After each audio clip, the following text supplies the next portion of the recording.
Yo, what's up, guys? It's your boy Eezy Kwan, man. You know, there's I got my bro Prince. We outside. We just waiting for our boys to pick us up. We're about to go in straight to the Mpumalanga International Film Festival 2023. So make sure that you pull up. There's still a few days that you can actually come. Today will be with the great Ofense. He's gonna pull up and we're gonna be attending his masterclass. So make sure that you stay tuned for that and make sure that you follow us. Right? I got a new album on our no major platforms. So make sure that you follow us. Let's go get it.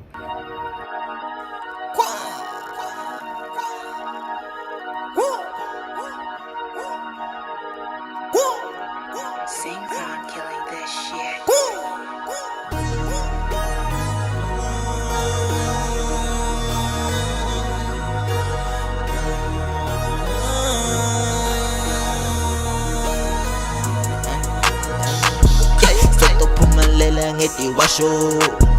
God bless us, just a washo.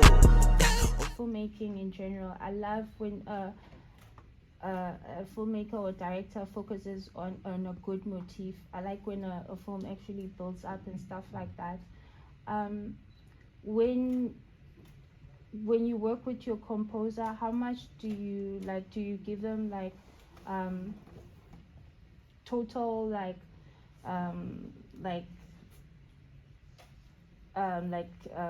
rights to do anything, or do you already have something in mind? So you're gonna be surprised by my answer. All of my documentaries, I've never had the budget for a composer. Wow. So we do it ourselves. Oh, so you compose your own? Not technically, no. It's just that now when I come to the stage of how do adding you the then music, plan to, because collaboration, there's a world of possibilities that you can open with collaboration. So I'd like to know, how do you plan, because I heard my sister over here asking you, what do you cater for as far as the sound is concerned? Because all of that can make sense, but without sound, I don't think we can understand anything. So I'd like to know, how do you plan to involve other creatives in the work? Thank you. Are you talking about these ones or just in general? Or the I'm Modern just Paris? talking about compilation. Yeah. The way you compile it. How long did it take you, and the challenges? Pre-production. Yes. Yeah. Your pre-production should take longer than your production, I believe, because I believe that research is very important. So, did you see when I showed the file? I just arrived. You just arrived, okay. So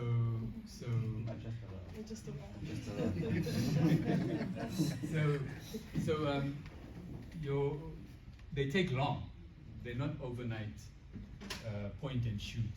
They take very long. The Mud in Paris took a period of 4 years, but not 4 years constantly. Up, down, stop, start, but a period of 4 years. These ones, for example, Mud in Paris is much longer. It's a full-length feature. These are 1 hour docies for the series, but for 1 hour it means it's actually 46 minutes, 48 minutes, because they need to allow space for ads, right? And I would say it took me, the Mpumalanga one was over a period of 2 years, stop, start, and the Pila Porsche. I was doing them simultaneously, but stop, starting, changing. One day it's Becky, the next day it's Porsche, but over a period of 2 years. So they're not quick fix solutions. But the one I'm going to show you now, it's another one in KZN, in Thombi, Mkhubeka. The shooting just took. It's been an emotional day for me because unpacking my box, unpacking my mother, and to tell a story means that you need to.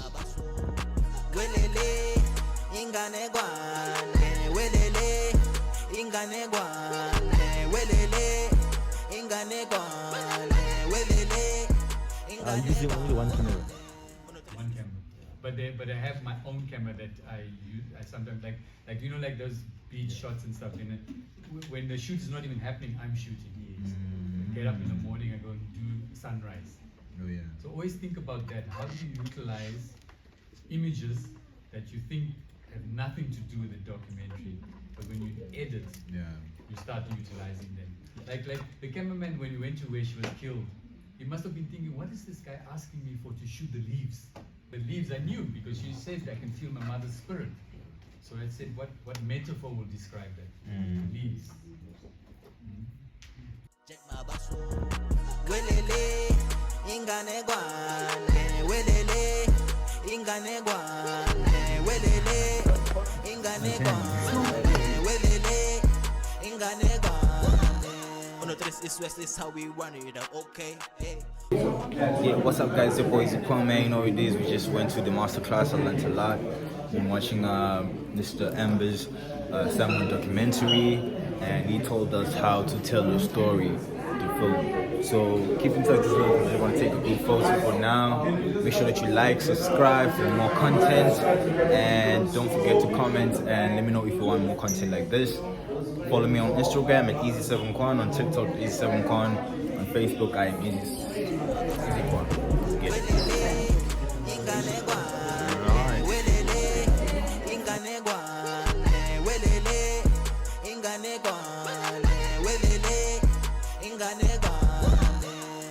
It's west is how we run it up, okay? Hey, pull up on the block, it's time I get my money, okay?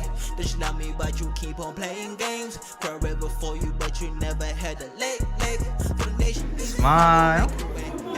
Hey. Yo, what's up guys? It's your boy Eezy Kwan, man. You know what it is, I got my crew, we outside. We're heading to the Ofense masterclass, so make sure that you keep in touch with us, follow us, and subscribe. So, my oldest brother, he had a camera. I don't know if you guys know it. It's called a PD 170. It's a Sony. It's a Sony camera called a PD 170. So he bought it to actually make music videos. That was a long time ago, back in like the year 2000. So he bought the camera, and then he only shot one music video with it because he wanted to shoot music videos. He literally shot just one, and that was it. So he gave me the camera. And then I remember that time in 2006, there was a time where I took it to work. Okay? I don't even know why I took it there. I think I wanted to figure out how to connect it to a computer. And then on that very same day, there's a pastor who came there. He's called Moruti Manas. He came there and he saw the camera. So he was blown away, you know. He was blown away that I had the camera. He was asking himself, how the heck does this guy have this camera? And then he invited me to actually come to his church to come and film the service. Okay? So I did go to his church on that Sunday, and literally this is how my filmmaking journey started. So after I shot it there, that service, I went back home to go and figure out how do I get the footage out of the camera. Because at the time it was very complicated. We were using DV tapes. I don't know if you guys know them. DV tapes is like an old format that we used to use back then, like 15 plus years ago. So I figured it out, got the footage. I also went on the internet to actually check how do I actually edit this thing. I found a program called CyberLink Power Director. I'm sure none of you know it, maybe he does. So Power Director is how I figured out to edit that thing. I chopped it up and then I sent it to him. He loved it, you know. He paid me for it even. I think he paid me like 1.5 at the time, which is obviously a lot of money. I had never worked on a job that paid me more than like $100 at the time. So imagine he paid me 1.5 on that day. Yeah, my mind was blown. And I figured this could be a thing, you know. So from then I started shooting like more stuff. I started shooting entertainment. It's like I started shooting events. I started doing like weddings and all that. And then I also did like funerals, funny enough. I know with black people there's a thing on like shooting funerals and all that. Yeah, so this is back in 2006 and 2007. So towards the end of 2007, I wasn't fulfilled. I felt like I need something new. I didn't know what to do with myself. I was a bit like scared because the only other thing that was there for me was to be like a taxi driver, because at my house we have like taxis and all that stuff. So it was either taxi driving or maybe try to do something more with video. And then yeah, that's when I figured maybe I should go to school for this thing. So luckily on that same year, around mid 2007, there was an open day at AFDA. AFDA is the film school. So I went there on that open day, and for the first time, that's when I got to see people actually doing. Hey, watch out there! There's a camera right there. So that was the first time I got to see people actually do something out of the ordinary. Because all I had known at the time was the computer shop and the taxi driving stuff. You understand? So I got so inspired. So on that same time, I went to that open day. That's the day I saw Ricky Rick for the first time in my life. So Ricky Rick was one of the people that were hosting a thing called Showcase. Showcase is a thing that it's only like America's Got Talent or whatever. So where everybody comes around to come and show their skills, different kinds of skills and all that stuff. So Ricky Rick was one of the hosts on that time when I went there. And then the energy was insane. Like, yo, I can't even describe it. Those guys were like all over the stages. Everybody was having fun. It was a big. And then that's when I said to myself, I wanna be a part of that. So that's essentially the biggest inspiration that I got to actually start doing actual filmmaking. Because before I knew what, I only knew like shooting events and all that stuff. It's like documenting in a sense. So actual filmmaking started for me when I went to AFDA back in 2008. And then I got to study there. I did editing, cinematography, VFX, and I think the last one was TV production, yes.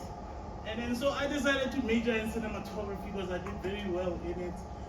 First year, I was part of the project part of the team that made one of the best films there in the year. Second year, we definitely made one of the best films there. That film went on to go to, to Joburg Film Festival, and we actually won Best Short Film.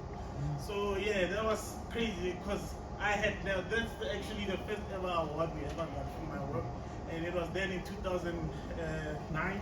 And in 2010, I became the first ever black person to win the Best Cinematography Award at AFDA. Yeah, so that was a mind-blowing time for me. I met a kid, were you there? Oh, you came in 2011. No, I came in 2009. Oh, yeah, so you were definitely there. So yeah, that was a big time for me. And that's where essentially I got to get grounded when it comes to like things involving filmmaking. And then I started in the industry around 2011. 2011, that's when I got the opportunity to work on the very first ever Mzansi Magic TV series. It's called Shiga Shiga. I don't know if you can still find it, but yeah, that was the very first one ever, like Mzansi Magic TV series. And the DP for that was Nick Hofmeyer. Nick Hofmeyer is the same DP that DP'd what's his name? Jerusalem. You guys know Jerusalem, right? Yeah. So the same guy who wrote Jerusalem, I was on set with him doing lighting for him. That's the first time I got introduced ever to like film and all this type of stuff. And for me, that's the time that got to open my eyes as well as to story, you know, which is the biggest thing that I feel determines whatever it is that we do, especially as filmmakers. So that's where I got to learn all about that. And I think from then I started doing a lot of music videos. I was also around the time working with Nelisiwe, who's here right now. She's my wife. Yeah! Let's give some honor to my wife. Just kidding. Yeah, So now, at that time, me and her and a bunch of other friends of ours, we shot a lot of music videos for free. Why? Why did I decide to do that in my career? I just wanted to get something that's called a show reel. I don't know if you guys have it, and that's the story that there is behind it. I wanted to create a show reel by the time I get into the industry, and luckily by that time I already had one. You can also even go on my YouTube channel, you'll be able to find it. Just search Ofenste Mwase Show Reel 2010. That's something that I had at the time. Immediately as I left school, I already had that thing called a show reel. So that show reel, I got to use it to actually show a bunch of directors the type of work that I can do, you understand? So in every single set that I went on, whether I was assisting someone or I was working under someone and all that stuff, I always make sure that directors get to see my work. And how that worked out for me is that the same directors that I got to show all that work, you know, they got to invite me on their sets. You understand? So just because I had that little thing called a show reel, or a bunch of things that I did for free, it helped me get into the industry. So I hope this story inspires you to also work towards creating something that you also can show to other people, you know, can show them. Like, I love what he did. He came to me yesterday, he came and he showed me his work as well, and I've been giving him advice. That's exactly what you want when you are in the film industry. And from that time, moving on, there's a bunch of things that happened. We got to work on bigger music videos, we got to work on bigger sets, commercials, movies, TV series, all kinds of stuff. All because, you know, I came from a small town from Rustenburg, but I had a dream within myself to actually come here and achieve something, you understand? So I didn't wait for people to say, there's a music video, come, and maybe we'll give you some, you know. I didn't have that mentality. I actually went out there and created something with the little that I had. And from there, I was able to build this nice empire that me and my wife have, just going slowly, you know. We didn't rush, we didn't come in and say, no, today we want to be the best thing ever, we want to be up there. No, we didn't do that. We went and slowly, you know, ticked forward, which each and every stride that we did. And then a big moment for us happened, I think back in 2016, where we won our first industry music video officially with our company for MT. You guys remember Roll Up, right? The very first Roll Up won a Metro Award. That was our first big award that we won in the game. And then in 2017 again, we won another big award, Summer, like Best Music Video of the Year for the music video Anemi by Mkhubeka. So yeah, that was such a great time for us because it got to establish us as a brand that we are. So today I just want to show you something that, some of the work that we've been working with so that you guys can check where this the work that we've been busy with in the past like 3 or so years. I just wanted to come and share it with you guys so you can see what we've been up to.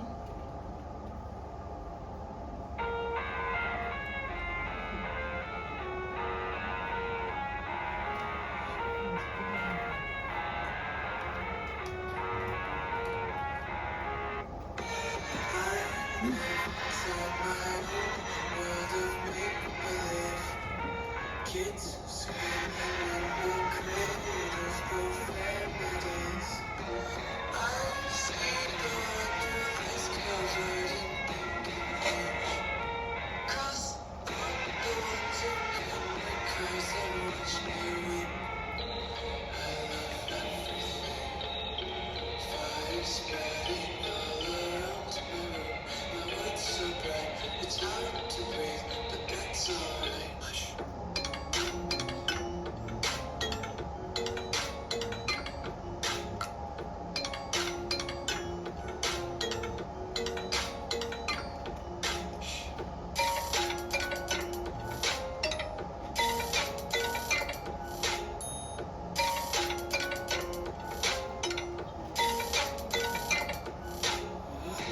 Take my eyes open to face reality.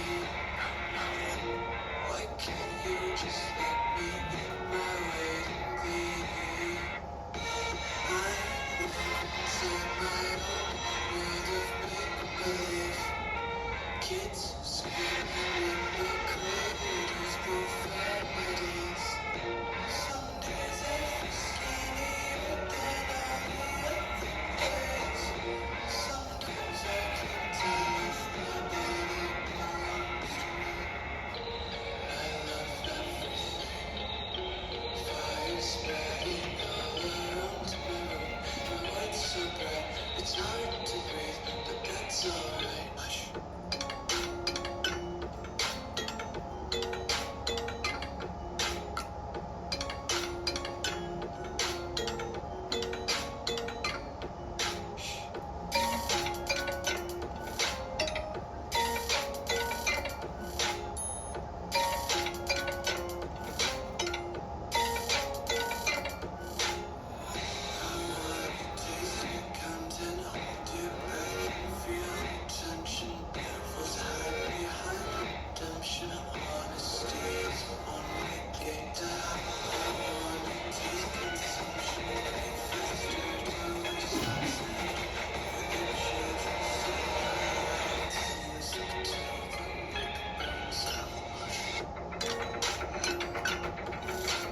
thank you. Yeah, so essentially that's some of the stuff we've been working with. I think that's for the past probably 4 years or so. And yeah, it's been interesting, you know, working in the industry with all these artists, with all the big sets that I've been on. It's not only just music videos, I've been on like film sets, TV series, as well as commercials, like I said earlier. So all of this is something, like I said, I just wanted to come through and inspire you guys to not be in a position where you're thinking Guti, just because you started from such a small town, wherever you are, you can't actually get somewhere and be something, you know. There's always a way that you can come in to the industry and disrupt, you know, the way things are working. And all of this is done by steadily just, you know, climbing up the ranks. So don't rush yourself as well. A lot of young people want to rush, like, you know, to start like this month, to start creating content, and then by the next month they already want to be big or do this. I'm not saying it's impossible, it is definitely possible, but it's always good to take things step by step until you climb up the ranks. I hope you guys got it, alright? Yeah. Alright, cool. So, sitting and watching, time is over. Now what I want to do is actually show you some of the processes that we use when we are lighting like a normal scene. So I've got a bunch of gear here that I usually use on set. I just want to show you guys a few techniques that you can also use with whatever set that you're on or whatever it is, story that you're telling, just so that you can understand, you know. So yeah, so please do me a favor, we can all get up. Let's just push all these tables back and then we'll be all interactive. The Sony FX3 is my favorite camera right now.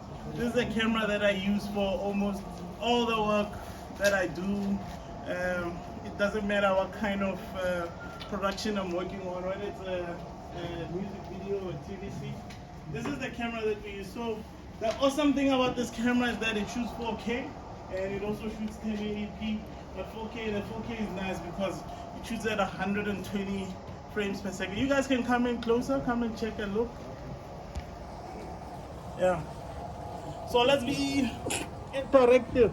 So this is an FX3, you can check it out. So essentially it's just this body here. And excuse me, the rest of the other stuff is additions that I put in, like the handle, the cage, the small cage, and then it's got the shoulder rig as well. And then obviously I mounted it just on the tripod so you guys can see it close. It's got some side handles, all of these are extras. So it's a really nice camera that does a lot of amazing stuff depending on what it is that you're shooting. And so today I just wanted to show you guys a few lighting techniques that I do. Like I said, there's a lot of beautiful ladies here, so I'm sure some of you won't mind, especially her. So we can do some lighting setups with you guys. Okay, so to start, this here is a softbox, ne? It looks very funny. It's like a little thingamabobby. What you do is you actually open it up and then you construct it in a sense. So can someone please also handle us one of the stands there?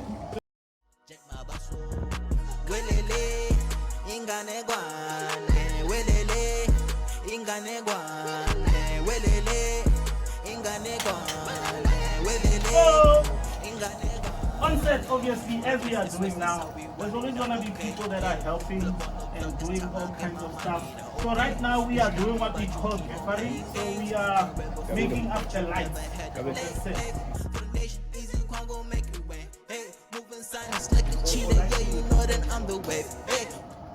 Yeah, it's one of the lights that I use quite a lot. My most favorite probably is a sky panel, but this works very similar to that. Sky panel is like essentially this light, but a slightly bigger one. Well, it's more expensive as well. Sky panel is like you can rent it out. Yeah, lighting equipment is quite expensive. So sky panel is like $3,000 a day just to rent out. So it's like quite expensive. And so, can we get someone who can be our model? Maybe one of the ladies. Do you mind? Anybody? Okay, so you can stand over there.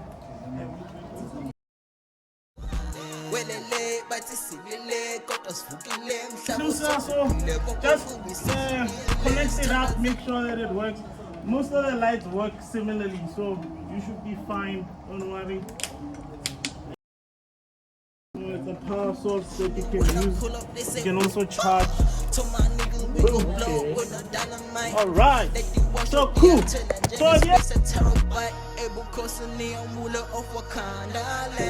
Yo, what's up guys, it's your boy Eezy Kwan, man. You know what it is, as you can see, we are inside. Hey man, we just had a beautiful masterclass with the great Ofense. He taught us a lot, and learned a lot. I was inspired. And yeah man, I think this is a very good initiative for, you know, young filmmakers. And also, make sure that you follow us and subscribe, like, comment, and let us know if you want more in the box. Yeah, let us know if you want more footage just like this, man. And don't forget to check out my new album, Space Con Odyssey, Popcorn, and our major platforms. Link in the description. Hey man, it's the last day of the, well, it's not last day, but you know, I enjoyed Mr. Ofense's masterclass. So make sure that you like and subscribe. Let's go get it. Yo, another album out. That's what I'm about. Whoa. Ingane gwan